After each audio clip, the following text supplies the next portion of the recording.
Hello friends, supreme court of India నుంచి notification అనేది వచ్చేసింది.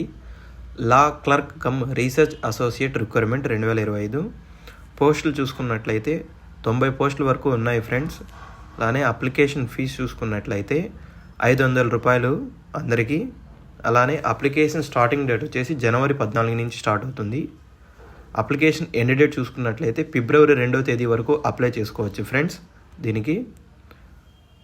అలానే ఏజ్ లిమిట్ చూసుకున్నట్లయితే మినిమం ఏజ్ లిమిట్ 20 ఇయర్స్ ఉండాలి, మ్యాక్సిమం 32 ఇయర్స్ వరకు ఉండాలి ఫ్రెండ్స్. క్వాలిఫికేషన్ చూసుకున్నట్లయితే డిగ్రీ చేసి ఉండాలి, లాలో డిగ్రీ ఆఫ్ లా ఫ్రెండ్స్. అలానే సెలక్షన్ అనేది రిటర్న్ ఎగ్జామినేషన్ ద్వారా జరుగుతుంది ఫ్రెండ్స్. తప్పకుండా అందరూ అప్లై చేసుకోండి. ఇదొక మంచి notification friends. All the best friends. For more updates please subscribe our channel MS Job Infotech. Thank you friends, thank you. Don't miss this notification friends. అందరూ తప్పకుండా అప్లై చేసుకోండి. Thank you. Please like, share and subscribe our channel MS Job Infotech. Thank you friends. All the best.